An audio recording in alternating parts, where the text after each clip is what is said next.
selamat datang di podcast kami. Kali ini kita akan membahas strategi inovasi global dari 4 teknologi raksasa yang sedang hype ya saat ini ya. Hype banget ya. Yang pertama kita ada Apple, Samsung, Huawei, dan juga Oppo. Kita akan kupas strategi mereka dalam inovasi model bisnis, adaptasi mereka terhadap krisis global, dan bagaimana mereka ini menyimbangkan pasar global dan lokal nih. Jadi saya hari ini bersama dua rekan saya. Ini ada Natasha. Hai, nama saya Natasha. Dan ini sebelah saya Rachel. Hai, aku Rachel. Yang akan menemani podcast hari ini. Topiknya super hot ya. Ya, pastinya masih seru banget. Oke, langsung aja kita masuk. Semuanya, aku Rachel. Jadi aku hari ini antusias banget nih untuk membahas bagaimana sih perusahaan-perusahaan yang tadi disebutin kayak Samsung, Oppo, Huawei berhasil bertahan. Bahkan mereka tuh gak hanya bertahan aja, bahkan mereka ekspansi dan bertumbuh di tengah perubahan industri teknologi ini yang begitu cepat gitu loh. Nah, untuk topik yang sangat menarik ini, karena setiap perusahaan itu punya cara unik untuk menghadapi tantangan global. Oke, langsung aja kita mulai dari Apple. Oke, kita mulai dari Apple kali ini ya. Oke, Apple ini kita terkenal sebagai inovator yang besar banget dalam teknologi. Bahkan kita kayaknya semua pakai Apple ya ini ya. Nah, tapi lebih dari itu, Apple ini sukses menggabungkan perangkat keras, perangkat lunak, dan layanan ke dalam satu ekosistem yang saling terkunci loh. Keren ya. Keren banget ya. Tapi memang benar sih. Jadi aku tuh pernah baca di jurnal. Jadi menurut Kusumano di jurnal tahun 2019, Apple ini membangun yang namanya itu Walled Garden Ecosystem. Jadi Walled Garden Ecosystem ini adalah sebuah sistem yang tertutup yang mendorong loyalitas pengguna karena kenyamanan dan integrasi antar layanannya. Jadi kalau kalian tahu pada tahun 2023 itu Apple tuh bisa mencatat pendapatan sebesar 383 miliar dolar US dollar dengan margin laba yang bersih lebih dari 20%. Bahkan mereka juga mengalokasikan lebih dari 30 miliar US dollar untuk riset dan pengembangan. Nah, aku dapat info ini dari data Apple Annual Report di tahun 2023 loh guys. Ya, ini ada juga nih, menurut Michael dari IMD, itu Apple menunjukkan strategi agility saat pandemi 19 kemarin itu loh. Nah, mereka itu juga mempercepat transisi dari layanan digital seperti Apple One dan tetap berhasil merilis produk unggulan seperti iPhone 12 dan MacBook M1. Kalian ada yang punya nggak?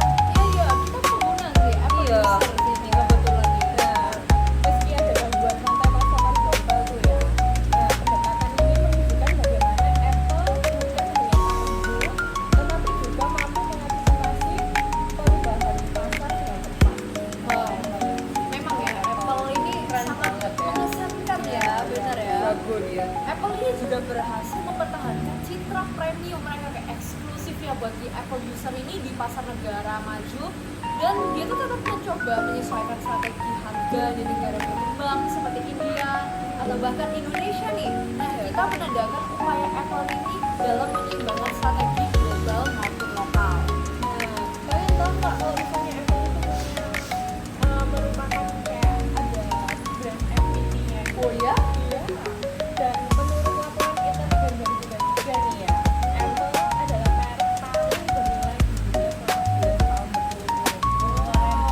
Emang iya sih, siapa coba di sini nggak tahu Apple? Benar, Kita benar. semua pakai dan Berarti- ternyata berarti kita pakai penulis dong, Bang. selama 9 tahun berturut-turut itu punya nilai yang Iya. Posisinya kuat banget ya. Iya. Oke, mungkin enough ya buat Apple ya, kita sudah tahu ya. Nah sekarang kita lihat nih, HP yang kedua yang paling mendominasi dunia apa nih? Ayo. Kalau papa aku Samsung nggak Nah, sih? benar banget, Samsung. Iya, Yang Samsung. dikenal dengan dominasi di sektor perangkat keras dan semiconductor. Jadi gimana nih Nat kalau menurut kamu Samsung? menurut data nih ya, Samsung pada 2023 itu mencatat pendapatan sekitar 197 miliar dolar. Iya juga ya. Iya. Dan dengan porsi besar dari semiconductor dan elektronik konsumen. Nah, ini data profil dari Samsung pada tahun 2023. Menurut Kim dan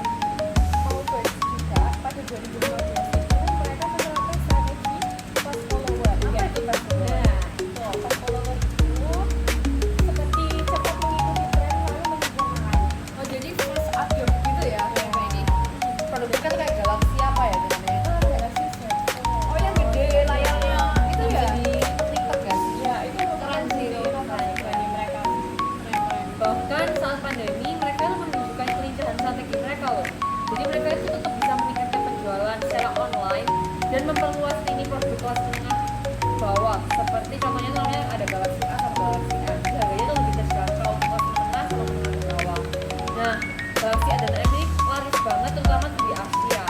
Nah, ini adalah strategi yang berhasil dilakukan oleh Samsung yang namanya itu globalization. Localization ya. Oke. Globalization ini artinya mereka itu menyesuaikan produk global dengan kebutuhan global kayak gitu. Oke. Jadi Samsung ini juga termasuk pemimpin ya di bidang teknologi layar kayak kalian tahu gak sih yang layar AMOLED sama yang layar lipatnya mereka itu. Nah itu tuh sekarang jadi standar industri loh, kayak keren banget sih. Keren. Mereka ini aktif dalam berinvestasi dalam teknologi masa depan. Seperti chipnya mereka ini sudah 3nm dan mereka ini yang startup AI kecerdasan buatan. Keren banget ya sih. Keren Paul, tapi nggak hanya itu loh Jen. Samsung ini juga menjalankan strategi diversifikasi yang cukup strong dengan memiliki berbagai lini bisnis dan semikonduktor hingga alat rumah tangga. Di Samsung tuh kalian tahu dia tuh juga bikin microwave, dia juga bikin kulkas, mesin cuci dan AC modern ya? Paul ya ada AC juga. Jadi mereka tuh punya kekuatan untuk menyerap resiko dari satu sektor ke sektor lainnya gitu. Ini Iya, bener-bener kayak dia tuh nggak cuma HP gitu loh, dia kayak luas terus ke semua lingkup dia. sektor itu ya.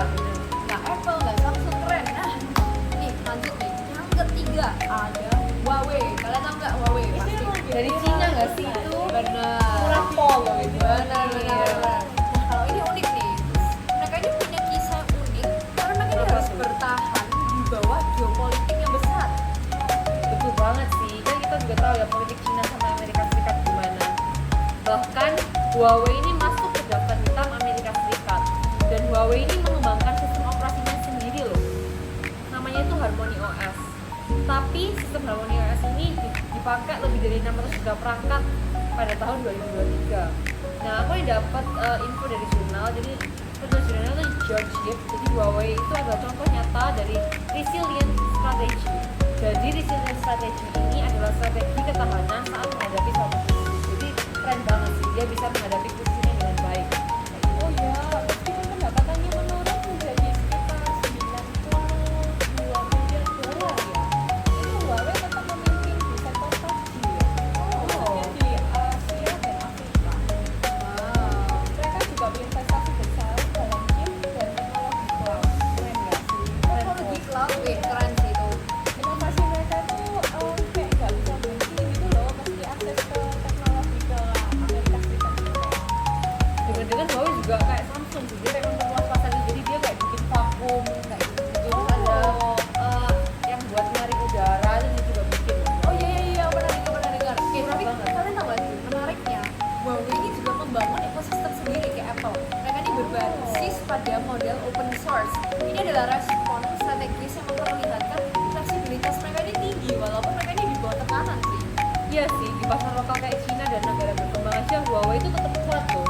Karena nasionalisme mereka yang cukup tinggi dan harganya itu murah banget sih guys, compare to Samsung, Apple dan lainnya. Tapi memang sih kekurangannya itu kalau di pasar barat kan kayak tantangan reputasi itu tetap jadi tantangan sih, kayak reputasi merek kan Huawei gitu. Benar.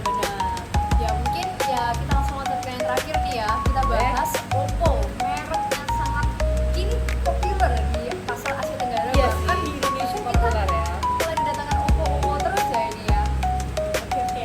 Ini aku ada data nih dari IDC pada tahun 2004. Oppo itu memegang sekitar 10% pangsa pasar smartphone global.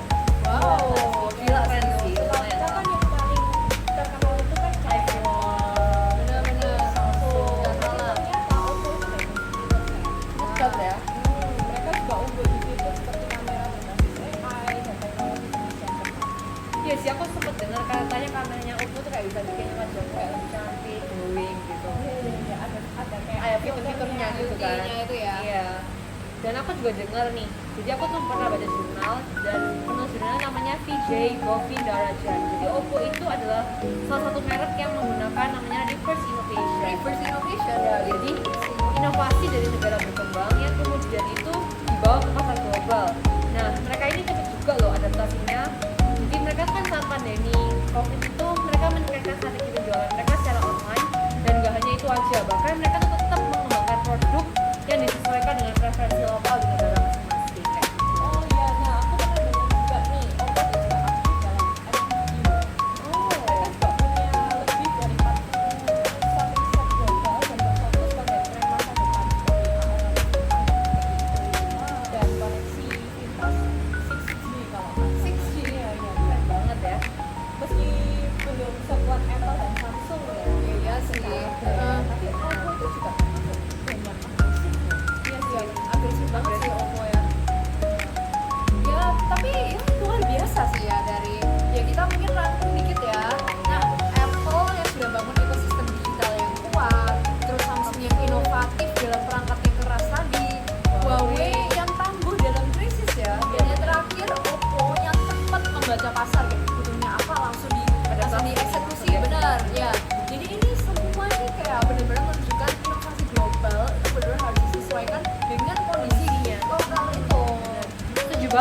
dari podcast hari ini kita bisa belajar sih bahwa kecepatan beradaptasi, pemahaman pasar lokal, dan juga investasi pada inovasi itu adalah kunci kesuksesan dari sebuah perusahaan global.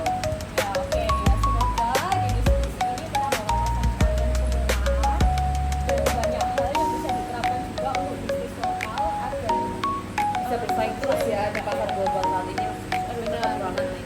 Oke, mungkin terima kasih ya Natasha dan juga Rachel thank you, udah guys. hadir dalam podcast hari ini. Kalian jangan lupa like, komen, dan juga subscribe. Dan semoga hari ini bisa jadi pelajaran